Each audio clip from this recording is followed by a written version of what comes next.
Hey, so in this video, we're going to learn a little bit about color rules.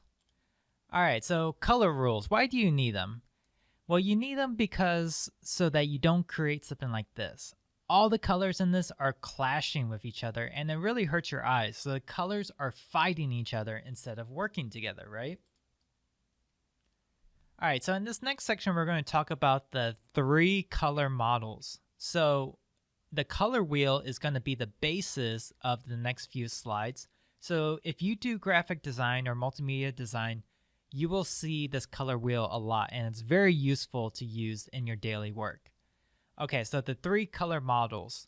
So there's the primary color model, which is the colors that make up the primary colors are blue, yellow, and red. So the idea behind these is that all the other colors of the spectrum are made from these three colors. So when you mix blue and yellow, you get green. Now let's check that idea out. There's the secondary colors.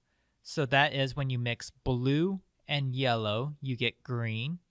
When you mix yellow and red, you get orange. And then when you mix blue and red, you get violet, or aka purple, right?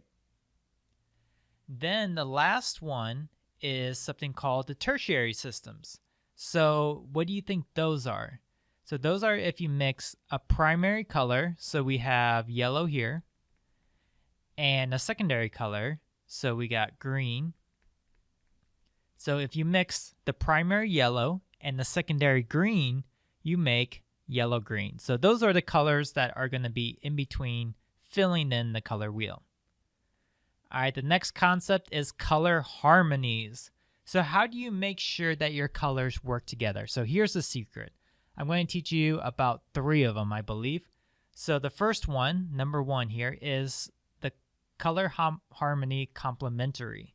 So all complementary is say you select yellow. The complementary color of yellow is you just go straight across the color wheel, and that would be purple, or in other words, violet. All right, so what if I choose green?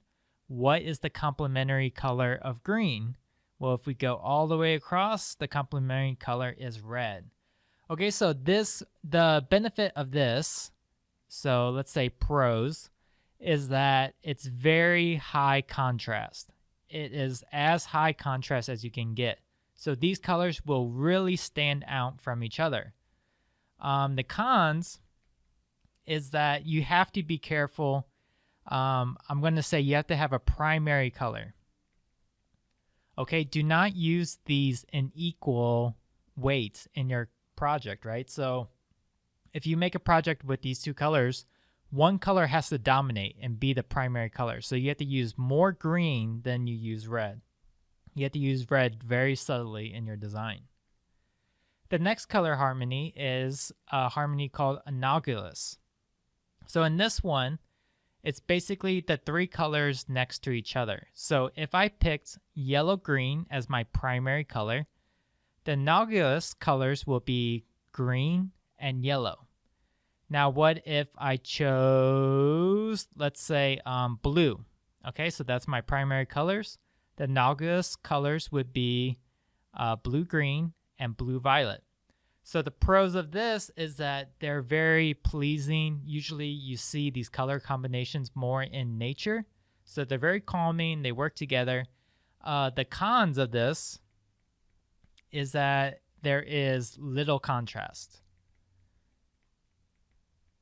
Okay, so since the colors are very close together, you have to be careful that sometimes the colors will not have enough distinction, enough hierarchy in your design. All right, the last color harmony is something called triad. So this is very, very popular. It's used a lot. It's very flexible. So the idea behind triad is, say your primary color is orange.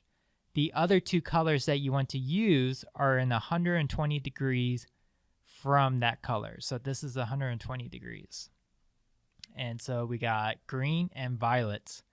So what if you picked, let's do yellow orange, okay, as your primary color. So the other two colors would be red violet and blue green. Okay, so you would use these three colors in your design. All right, and the benefits of this is that it's very flexible. It works really well in designs. And the downside would be that, again, it's a little bit less contrast than using the complementary color. So you may want to add that into your color palette as well. All right, now let's look at the anatomy of color swatches. So first term here is hues. So hues is the base color. So without the hue, you have nothing. Okay, so this is usually they'll use the word color when they're really talking about the word hue.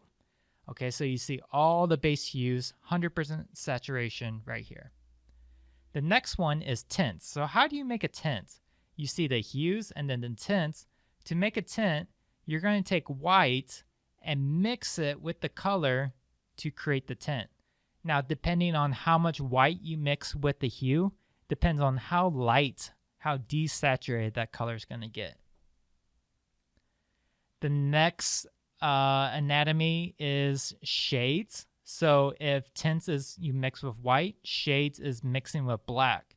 So I'm going to take black, mix it with this color red, and we're going to create a darker version of our hue. And the last one is tones. Okay, so slightly different. We got mixed with white, mixed with black.